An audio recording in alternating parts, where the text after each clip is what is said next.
Please be seated.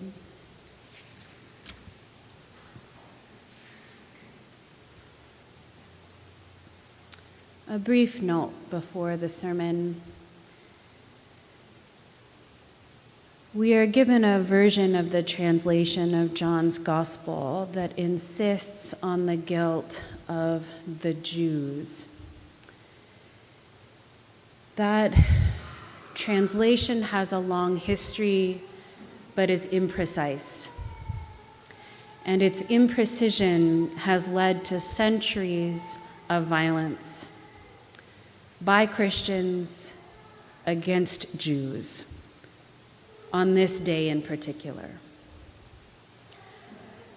So on this day in particular, especially in this year in particular, where we are seeing Holocaust denial during Passover and an escalation of vandalism, desecration, and violence against Jewish people in our country and around the world, it is critical for us as Christians to remember that what we are witnessing in that storytelling is an intra-community fight and set of distinctions.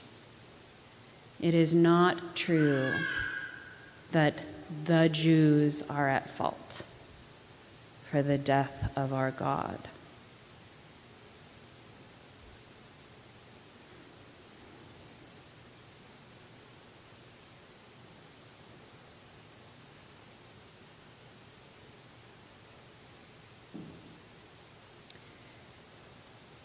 Today in this liturgy, for this one day dug out of the year, we sit with the reality that God has given up on us.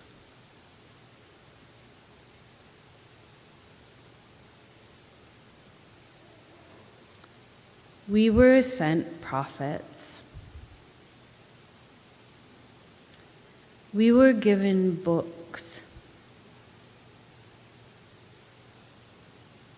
We were given storytellers gathered around fires,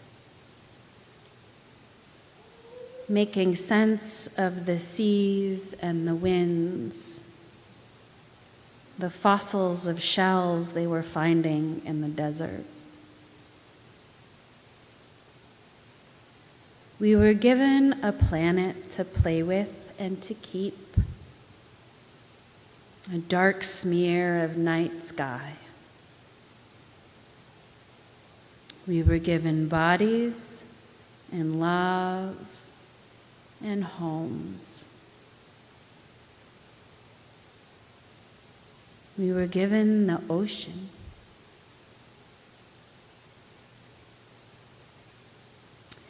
When we began to hurt each other, we were given instructions. We were taught about not holding debts against one another, about letting the land rest, about freeing slaves. We were given strange company, friends in sackcloth and ashes, who seemed to prefer screaming in front of palaces to wake us up.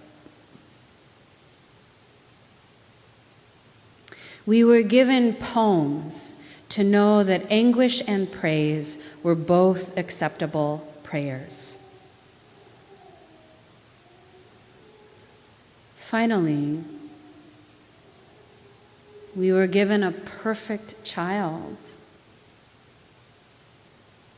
who grew into a too smart, always in trouble, generous healer of a young man, and we decided to kill him.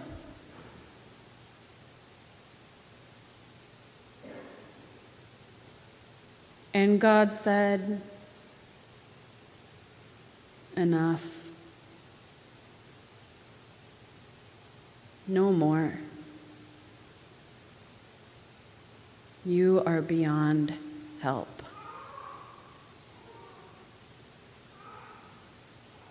You took my very body and knocked it onto some wood on a trash heap on the edge of town, and I am taking the hint.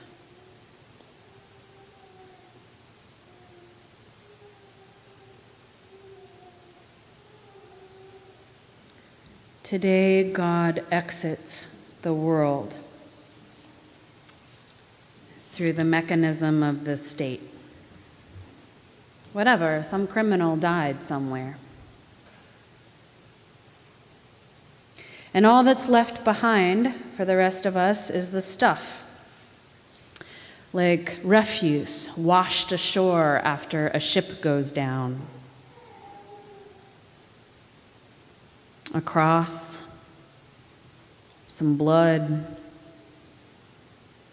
some who weep, more who don't. And the memory of one poor man's sacrifice. The scent of the oil from his hair stuck to one part of a shirt, the scent of blood on hot ground, the memory of some plain bread and good wine, some women weeping and some men hiding somewhere. And a cross. 2 pieces of wood where our friend died.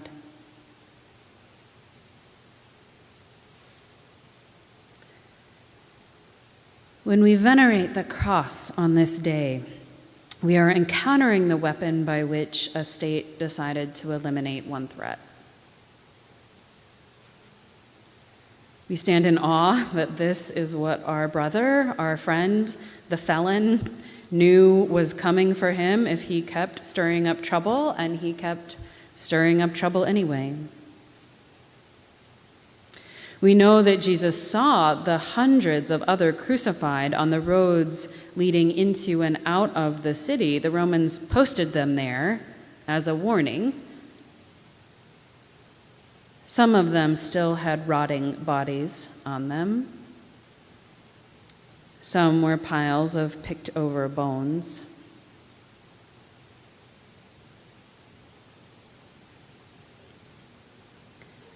When we touch the cross today, we touch our own capacity to disown the executed, to claim they brought it on themselves. We touch the weapon that powerful men use to kill a nothing man. We touch the thing that comes for people still when they shake the foundations of a world based on hierarchy, fear, hoarding, and jealousy. We touch the thing that makes plain what is hidden. We're not grateful because some big plan was finally executed. We're not grateful for Jesus committing suicide. We're not grateful for a father murdering his son.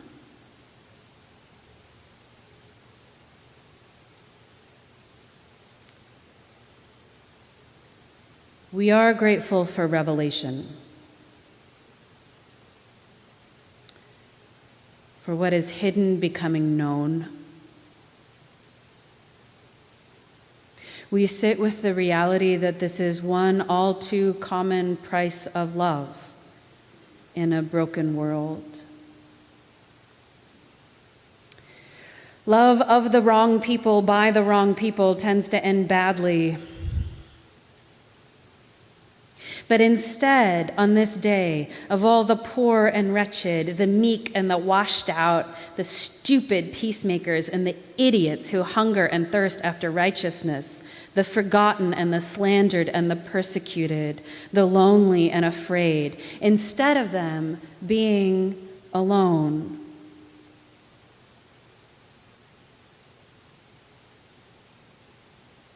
they are instead deified.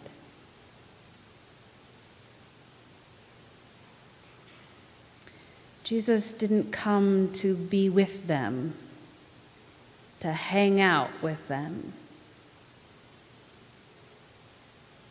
Jesus was them.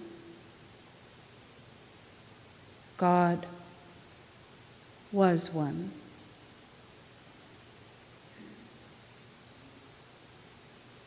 God knew desolation, and God knew fear.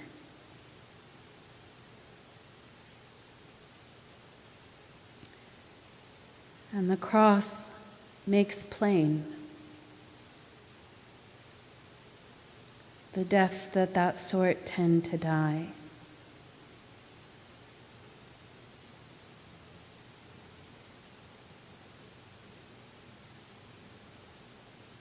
Today, God is gone.